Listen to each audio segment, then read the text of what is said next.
Okay, so what happens when artificial intelligence tries to document the birth of a nation and instead, well, completely loses its digital mind? Welcome to this explainer. Today we're taking a giant magnifying glass to one of the most unexpected, frankly hilarious pieces of digital data out there. We've got this brilliantly absurd case study from the channel Chat History, and it perfectly captures that weird intersection where human history meets completely broken machine output.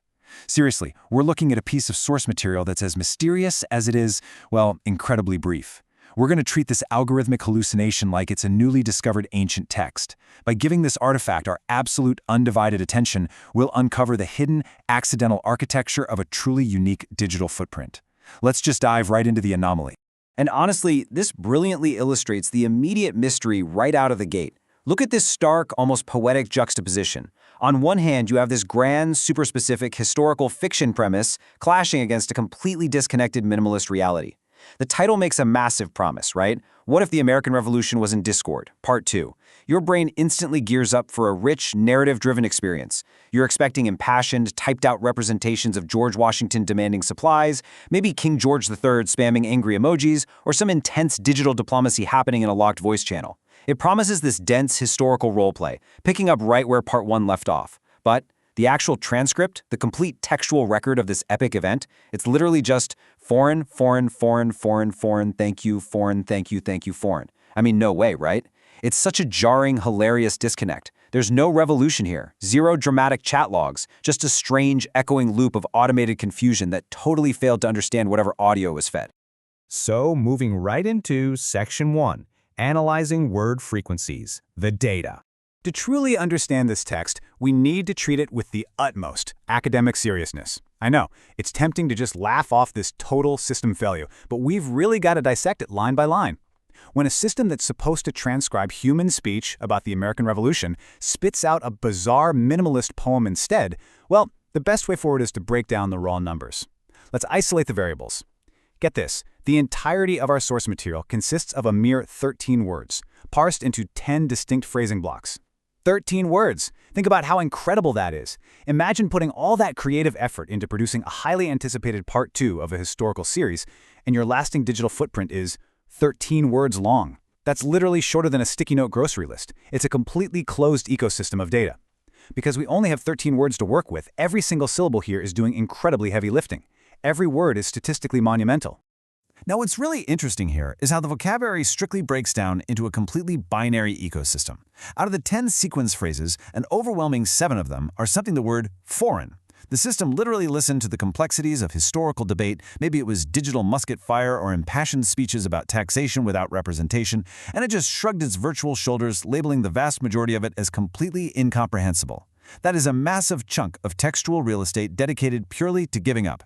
The remaining 3 sequence phrases, they make up this polite yet completely absurd and out-of-context phrase, thank you. There are no articles, no action verbs, no historical nouns, absolutely zero pronouns. You just have this dominant block representing the algorithm's complete inability to understand human audio, sitting right next to a much smaller, highly specific slice of perceived, random gratitude. Which brings us to Section 2, the sequence of gratitude. Now, if you're thinking this is just a string of random noise, you are completely missing the hidden algorithmic masterpiece here. Beyond just the raw numbers, we have to look at the chronological pacing. We've established that our entire universe consists solely of foreign and thank you, right? So the next logical step is to map their journey over time. Let's look at how this builds. Phase 1 is an impenetrable wall of confusion. 5 sequential instances of the system just saying foreign. It's a relentless, unbroken repetition that sets this baseline of chaos.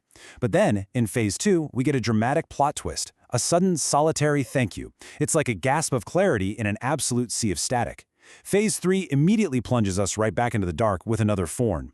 Then, Phase 4 changes the rhythm entirely, delivering a double burst of gratitude, before Phase 5 concludes the entire saga exactly as it began, with a bleak, final foreign. It is a shockingly structured rhythm for something so inherently meaningless. And that double burst of gratitude? It actually acts as the unexpected, gripping, textual climax of the entire transcript. Right here, right in the dead center of this barren data landscape, the algorithm decides to aggressively double down. Thank you. Thank you. Why the sudden repetition here? Who exactly is the AI thanking?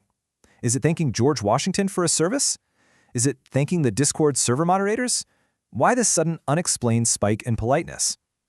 In a transcript that is completely devoid of any supporting context whatsoever, this double phrase becomes the undisputed focal point. It's the most complex piece of phrasing in the entire document. It completely breaks the established pattern of single interruptions and gives us this sheer algorithmic climax of pure absurdity.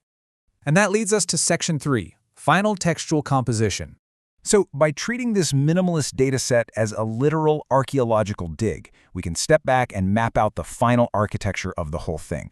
We've looked at the raw count, we've explored the timeline, and we've isolated that bizarre climax.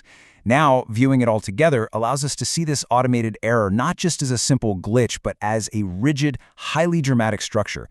It actually reads almost exactly like the structure of a Shakespearean 5-act play, except, written entirely by a confused piece of server hardware.